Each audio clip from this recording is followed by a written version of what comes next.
लोकप्रिय युवा नेते आपल्या भागाचे युवकांचे लाडके सुहास भैया बाबर, जोरदार स्वागत।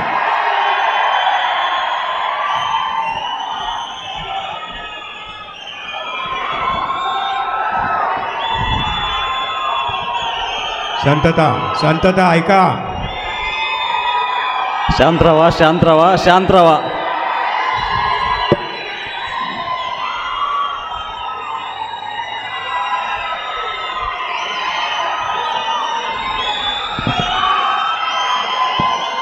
घोषणा द्यायची आहे तर खासदार संजय काकांची द्या।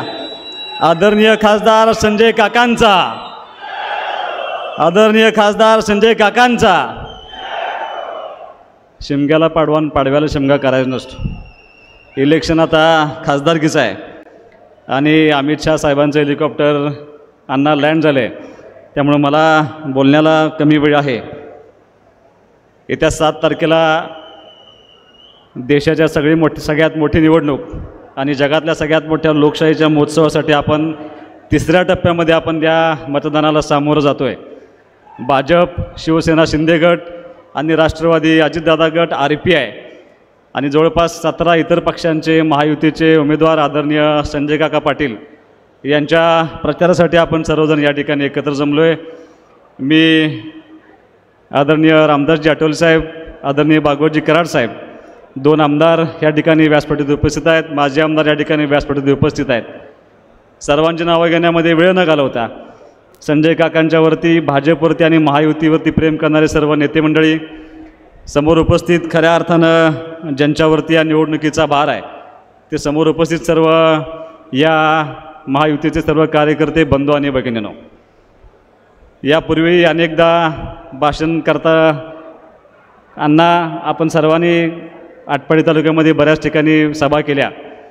खानापूर तालुक्यामध्ये अनेक गावामध्ये गावभेटी करताना थोडंसं निश्चितपणे एक सांगावं असं वाटतंय की आपल्या सर्वांच्या सहकार्याने संजय काकांचा विजय व्हायला काय अडचण येणार नाही याची मला खात्री निश्चितपणे या ठिकाणी मला व्यक्त केली तर काय अडचण होणार नाही। मी अनिल भाऊंचा एक सदस्य म्हणून, त्यांच्या कुटुंबातला एक सदस्य म्हणून, अनिल भाऊंच्या पार्टीचा एक प्रतिनिधी म्हणून या ठिकाणी नितताई बोलायला उभा आहे। मी एक खात्री निश्चितपणे देतो की अनिल भाऊ असते तर आज कदाचित चित्र वेगळं असतं। खूप मोठ्या मताधिक्यानं संजय काकांना या ठिकाणी आम्हाला ताकद देता आली असती, पण अनिल भाऊंना जाऊन 3 महिने झालेत। भाऊंच्या पश्चामध्ये थोडंसं 1 महिना 1.5 महिना आम्हाला त्यातून सावरण्यासाठी गेला होता, पण एक मला आमच्या कार्यकर्त्यांनी या ठिकाणी निश्चितपणे सांगायचं आहे। मी तुम्हाला अनेकदा सांगितलं आहे की संजय काकांसाठी का काम करायचं आहे, कारण ही निवडणूक ही देशाची निवडणूक आहे। ही निवडणूक ही देशाचा पंतप्रधान कोण असावा हे ठरवण्याची ही निवडणूक आहे। ही निवडणूक ना तुमचं आमचं भांडण, भावकीचं भांडण, ना ग्रामपंचायतची निवडणूक आहे, ही ना ZDPची निवडणूक आहे, ना विधानसभेची निवडणूक आहे। या निवडणुकीच्या माध्यमातून आपला देशाचा नेता कोण असावा, आपल्या देशाचं पंतप्रधान ठरवण्याची ही निवडणूक आहे। आणि मला असं वाटतं की हे अनिल भाऊंचे सर्व कार्यकर्ते ह्या गोष्टीचे साक्षीदार आहेत। 7 जानेवारीला अण्णा भाऊंचा वाढदिवस झाला होता। कसल्याही निवडणुकीची चर्चा नसताना 7 जानेवारीला भाऊंनी आम्हाला कार्यकर्त्यांना आदेश दिला होता की येणाऱ्या लोकसभेच्या निवडणुकीमध्ये निश्चितपणे आपल्याला नरेंद्र मोदी साहेबांना पंतप्रधान करायचं आहे आणि ते देतील त्या उमेदवाराच्या पाठीमागं आपल्याला शक्ती उभा करायचा आहे। तो आदेश प्रमाण म्हणून आम्ही आजही त्या ठिकाणी संजय काकांचं काम करतो। माझी कार्यकर्त्यांना विनंती आहे, कोण काय म्हणते याला फारसं महत्त्व नाही।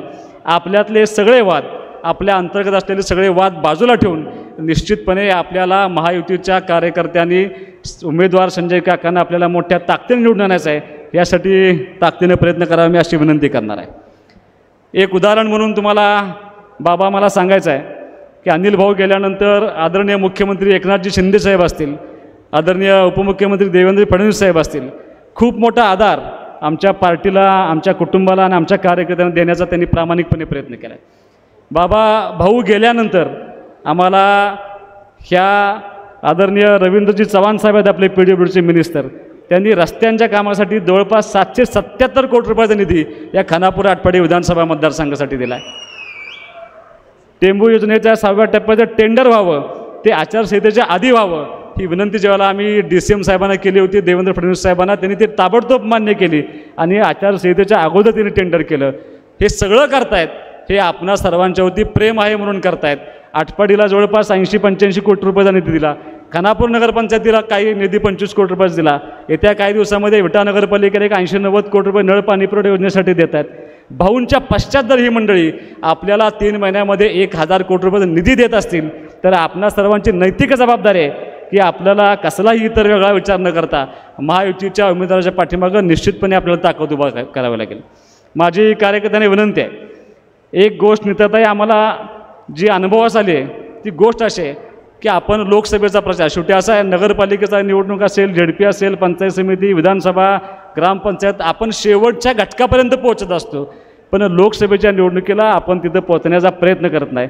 माझ्या कार्यकर्त्यांना विनंती आहे की आता फक्त 4 दिवस आपल्या हातामध्ये आहेत, तर जास्तीत जास्त शेवटच्या घटकापर्यंत पोचा.